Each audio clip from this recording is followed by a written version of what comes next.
What if your trauma isn't proof that you're broken, but the path that leads you back to God?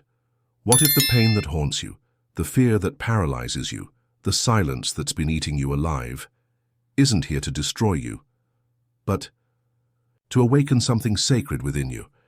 Carl Jung didn't see trauma as weakness. He saw it as a rupture in the soul that demands to be healed, not through denial, not through suppression, but through truth and reconnection with the part of you that was never touched by the pain, that untouched part he called the self. And within the self he saw the presence of God, not as an idea, but as a living force that guides your healing from the inside out. So if you've been carrying wounds that no one sees, if you've smiled while secretly shattering or stayed strong while slowly suffocating, this message is for you. Not to inspire, to transform. Because when you understand the truth, Jung discovered, you'll stop seeing trauma as the end of your story and start recognizing it as the beginning of your return. If you're ready to walk this path, subscribe and stay close. I've also created a special guide that expands on Jung's teachings to help you navigate healing with clarity, love, and power. You'll find it in the pinned comment. But first, let's begin with what no one ever told you about trauma and the God who never left you. Carl Jung was not a pastor. He wasn't a preacher or a spiritual guru. He was a psychiatrist and a scientist of the soul. But after decades of listening to people's deepest wounds, he discovered a truth that crossed every religion, culture, and generation. The image of God is written inside you, not somewhere far away, not in books or buildings, but deep within your unconscious, beneath the fear, beneath the ego, beneath the trauma. To Jung, trauma wasn't just a psychological event. It was a sacred rupture, a crack in the foundation of who you thought you were, and an opportunity to rebuild from a place that's more real. He saw trauma as the moment we lose connection with the self, the divine center of the soul, that place inside us that holds our truth, our compass, and our inner God. When we're traumatized, we disconnect, we go numb. We build masks, create defense mechanisms, and survive. But survival is not the same as living, and the longer we live from the ego, from the wounded voice that says, I'm not safe, I'm not worthy, I'm too much, the more we forget that something wiser still lives within. Das Jung called this deeper part the self, and to him the self was more than psychology. It was the sacred intersection between the human and the divine. So healing, in Jung's view, wasn't about becoming someone new. It was about remembering who you were before the world hurt you, before the disconnect, before the silence. This is the path we're going to walk together, a path through the trauma, toward truth, toward God, and maybe back to yourself. The origin of trauma and the disconnection from the self-trauma doesn't always scream. Sometimes it hides in silence, in the quiet moments when you suddenly feel empty, numb, disconnected, and you don't know why. Carl Jung believed that most suffering isn't caused by what happens to us, but by what those events do to our connection with ourselves. Trauma, whether it came from abandonment, emotional neglect, loss, or abuse, is not just an event from the past. It's a rupture in the psyche, a fracture that separates us from our center. From our self. The self, in Jungian psychology, is the innermost core of the soul. It holds your essence, your divine spark, your personal truth. It is the compass that quietly tries to guide you back home, even when you've been lost for years. But trauma silences that compass. It interrupts the signal. It teaches you, often in your earliest years, that you must trade truth for safety, that you must hide your needs to be loved, that who you are is not enough or is too much. So we adapt. We become who others want us to be. We put on masks, the achiever, the caretaker, the strong one, the silent one, not because we're fake, but because we're afraid, and in that performance, the self gets buried. Jung observed this over and over. People who had successful lives but felt haunted, people who seemed fine but felt like strangers to themselves. Because trauma doesn't just hurt, it disconnects. It disconnects you from your emotions, from your body, from your intuition, from your spiritual center, and from the God who still whispers beneath all the noise. You stop hearing that voice, not because it left you, but because the noise of survival got too loud. And here's the most dangerous part. The world rewards. The masks. You're praised for being strong, for moving on, for pretending, but inside something breaks. You begin to feel hollow. You start losing direction. You smile when you're dying inside. You function, but you don't feel alive. And the worst part? You start believing that this is normal, that this is adulthood, that this is life. But Jung offered another truth. What you're feeling is not failure. It's a call to return. That anxiety you carry is yourself asking to be heard. That sadness is your soul mourning its own silence. That exhaustion is the weight of the life you built without your center.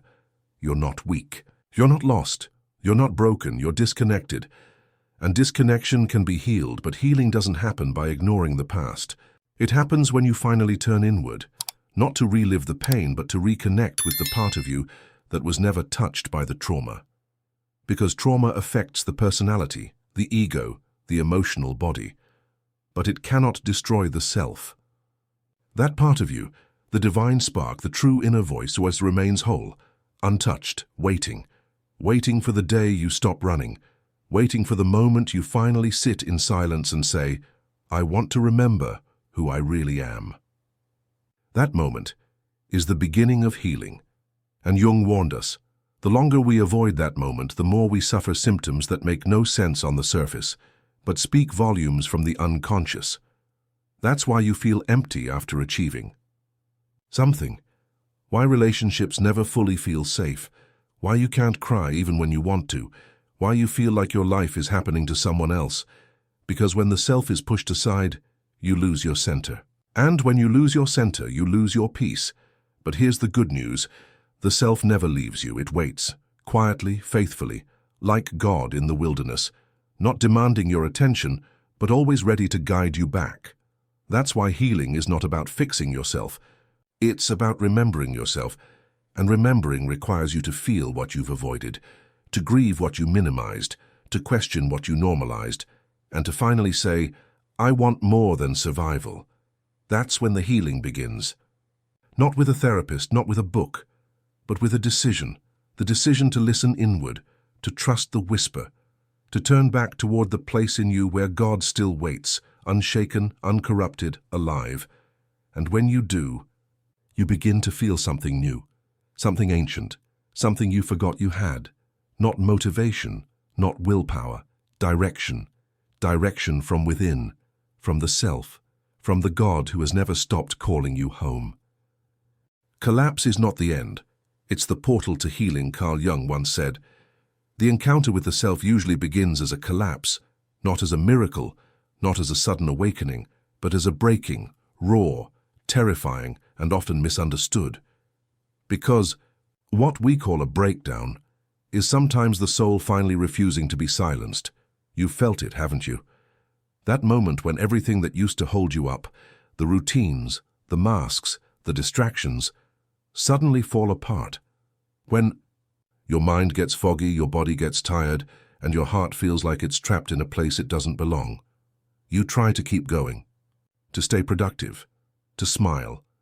But something inside you whispers, stop pretending. That's not failure, that's the portal.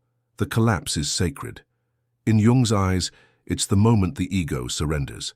The illusion breaks. The performance ends. And what remains is the truth, naked, trembling, but finally real. And that truth hurts, because it shows you all the places you've betrayed yourself to survive, all the dreams you buried, all the feelings you swallowed, all the love you denied yourself in the name of being strong. But in that hurt, something beautiful begins. Awareness, because you can't heal what you refuse to feel, and you can't change what you're still pretending is okay. That's why collapse comes, not to punish you, but to awaken you, to slow you down, to interrupt your autopilot, to make you sit in the silence you've been avoiding for years. And when you sit long enough, you begin to see it clearly. The pain wasn't random. The ache had a pattern. The fear had a voice. And beneath all of it, you were still there. You were never lost, only buried. Jung believed that the unconscious holds everything you've exiled, every emotion, memory, truth, and desire you've deemed unacceptable. But it doesn't forget. It doesn't let go. It waits. And it calls back what you've rejected until you have no choice but to face it. That's what collapse is. It's your unconscious saying, it's time. Time to stop running. Time to stop performing. Time to stop negotiating your worth in exchange for being tolerated, because there's a life waiting for you beyond the collapse.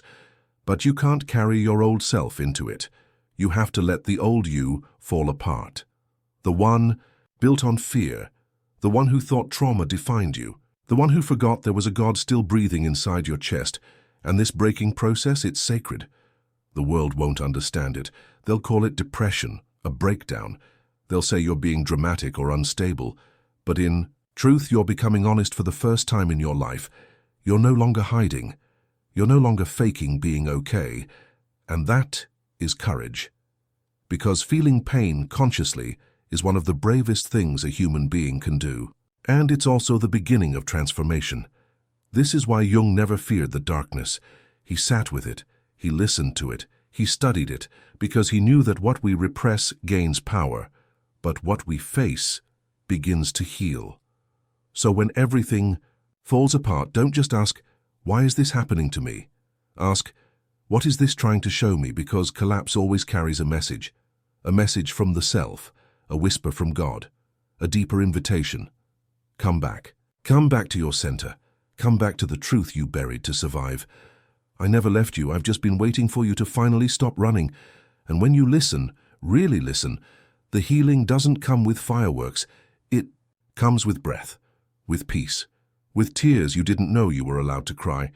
And those tears are sacred too, because they soften the armor. They water the parts of you that forgot how to feel. They dissolve the hardness that trauma built. And they open the door to life again. Not a life built on pretending, but one rooted in presence, a life that begins not after the breakdown, but because of it.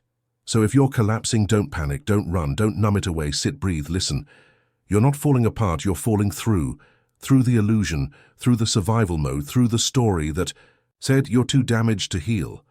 That story is ending, and a new one is ready to begin, written not by your trauma, but by the self that survived it, the self that is still here, still whole, still divine. And that's where we go next. The self as the bridge, reconnecting you to God and purpose. When the collapse is complete and the ego is quiet, something else begins to speak. It's not loud, it doesn't demand, it doesn't push, it whispers. And if you listen closely, you'll realize it's a voice you've heard before, not outside, but deep within. A voice that's been guiding you since the beginning. Before the trauma, before the masks, before the pain took center stage. Carl Jung called this voice the self, not the ego, not your personality, not the conditioned identity built by survival, but the sacred, indestructible core that remembers who you are and why you're here. The self for Jung wasn't a concept, it was a presence, a force, a bridge between the human and the divine, and this is where psychology meets spirituality, where inner healing becomes sacred work. Because when you reconnect with the self, you're not just recovering from trauma, you're returning to alignment with God, not a God outside of you, but the one that lives at the center of your being. The God who has no name, no religion, no requirement, only presence. The self is that presence. It's the place where your wounds are met with wisdom, where your confusion is met with clarity, where your shame is met with acceptance, and where your pain becomes a path and not a prison. That's why Jung said, the privilege of a lifetime is to become who you truly are, not who you were trained to be, not who you needed to be to survive, but who you've always been, beneath the trauma. And when you meet the self, really meet it, you feel something shift. You stop asking, what should I do? And start hearing, here's who I am. That knowing becomes your compass, your center, and slowly, almost silently, your life begins to rearrange itself around that truth. You stop chasing validation. You stop forcing connection. You stop fighting for scraps of love from people who never knew how to hold you. Why? Because the self doesn't beg. The self doesn't prove. The self simply is. And when you live from that place, you begin to recognize your purpose, not as a job or a title, but as a way of being. Purpose isn't found in the future. It's activated. When you return to the part of you that was never lost, just buried, and that part, that sacred self is also where God lives.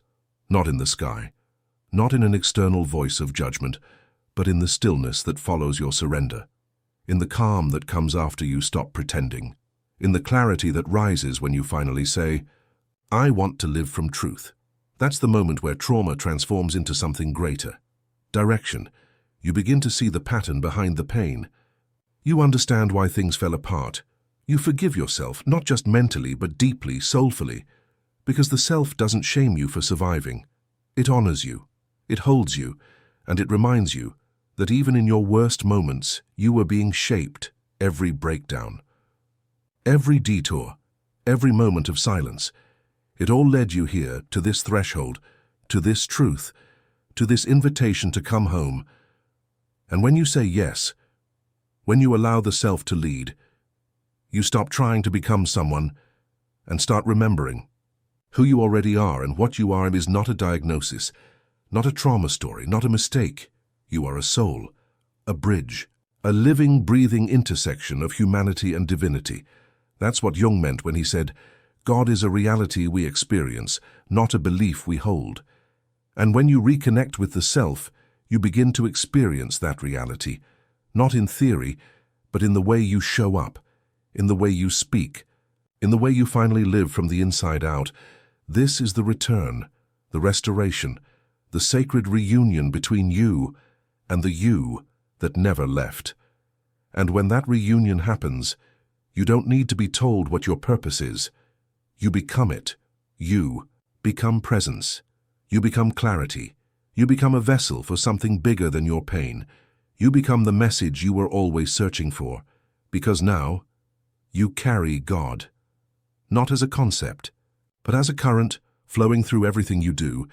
This is the freedom on the other side of trauma, not perfection, not constant peace, but alignment, the deep, grounded knowing that you're no longer performing, you're finally living, and from that space everything begins to change, not overnight, but steadily, softly, powerfully. You're no longer chasing the world, you're walking with God, within yourself. When you stop surviving and finally start living in truth, there comes a moment in every healing journey when you stop asking, how do I fix myself? And instead, you ask, who am I without the pain? That question changes everything, because until now, you've lived in survival. You've learned how to function, how to perform, how to keep moving forward, even when your soul was crying out for rest. You were strong, you were brave, but you were also exhausted. Carl Jung understood this. He knew that trauma creates a split, not just in the psyche, but in the way we relate to life itself.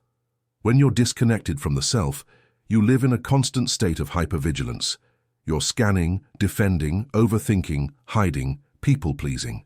You're always doing, but never arriving. And that's not living, that's surviving. Survival is not your fault, it was your adaptation. It was brilliant, it kept you alive. But now, it's time to live, to breathe without apology, to speak without shrinking, to feel without shame. This is where healing becomes embodiment. You're not just learning, but you're becoming. The masks come off, the layers peel back, and underneath, you rediscover something sacred. You were never too broken. You were never too much. You were simply out of alignment with yourself. And once that self begins to lead, you stop outsourcing your identity. You no longer wait for permission to be who you are. You become rooted, anchored, clear. And clarity, as Jung knew, is the beginning of power. Because when you live in truth, you stop performing. You don't need everyone to understand you. You don't need constant approval. You begin to walk with presence, and presence is magnetic. It's the energy of someone who's not running anymore, someone who's not reacting, someone who's responding from soul, not wounds. That's the difference between surviving and living. Survival says, what do I need to do to stay safe? Living says, what do I need to honor in myself to stay aligned? And when you start honoring that, you become more than healed, how you become whole. Wholeness is not perfection. It's integrity. It's when your actions, your values, your words, and your energy all flow from the same place, the self, and through the self, from God. Because the self doesn't live for image, it lives for truth. You stop pretending to be okay when you're not. You stop chasing things that were never meant for you. You stop letting fear dictate your relationships, your boundaries, your voice. You begin to see clearly, not because the world changed, but because you did. Your nervous system settles. Your spirit grounds. And suddenly you realize that silence isn't empty anymore. It's sacred. You no longer fear stillness, because now in the stillness you can finally hear yourself. And that self is not anxious. It's not afraid. It's not confused. It's wise. It's calm. It's connected. This is what happens when you stop surviving. You begin to build a life that matches your truth. You don't stay in places that drain you. You don't ignore your body's signals. You don't sacrifice your peace for temporary validation. You know what you need, and more importantly, you know what you deserve. You begin to live in harmony with your values, your voice, and your vision. And the more you live in truth, the less you're triggered by lies. This is not easy. It's not always comfortable, but it is real. And real is where your freedom lives. That's why healing isn't about going back to who you were before the trauma. It's about becoming who you were always meant to be. A human being who walks with clarity, with courage, with a quiet fire that doesn't burn out because it's not fueled by ego. It's lit by purpose. Jung believed that the path of individuation, the journey of returning to the self, was the most sacred and spiritual work a person could do, because through that path, you don't just heal, you become a source of healing. Your presence becomes a mirror. Your words carry weight. Your energy invites others to breathe deeper, speak truer, live freer. And isn't that the purpose? To become so anchored in who you are that your very existence becomes a light for those still lost in survival. You're not meant to stay in pain. You're not meant to stay small. You're not meant to just exist. You're meant to expand, to express, to embody the God who lives inside of you. And every step you've taken, every breakdown, every moment of silence, every lost year has led you here, to the threshold of truth, where you no longer ask, will they love me if I'm myself? And instead declare, I love myself enough to be fully me. That's when you stop surviving. That's when life truly begins. And in that moment you realize you were never just healing your trauma. You were activating your soul. The sacred return to the self. So here you are, after the collapse, after the silence, after everything that tried to convince you that you were too damaged to be whole again. And yet, something inside you kept listening. Something refused to give up. Something sacred. Carl Jung called it the self. But it's more than a word. It's your soul's compass. It's the part of you that was never wounded, only waiting. Waiting for the moment you'd stop living from fear and start living from truth. Because the truth is, you were never just healing from trauma. You were remembering your essence. You were returning to God, not in theory, but in embodied presence. The God who lives inside of you doesn't shout. He doesn't condemn. He doesn't demand perfection. He invites. He whispers through your intuition. He breathes in your stillness. He speaks through the quiet knowing that you are worthy, not because of what you do, but because of who you are. That's the miracle of this journey. Not becoming someone new, but finally being who you've always been, beneath the fear, the trauma, and the noise. This is the sacred return. And if something inside you has awakened through this message, if the voice within you feels louder now, don't walk away from it. Subscribe to this channel and stay close to this path. Here we walk with depth, truth, and presence. And if you want to go deeper, I've created a special ebook based on Jung's most transformative insights, a guide to help you integrate your healing and walk daily with purpose, clarity, and self-love. You'll find it in the pinned comment. Let this be your yes to healing, your yes to truth, your yes to the God who never left, but simply waited for you to return.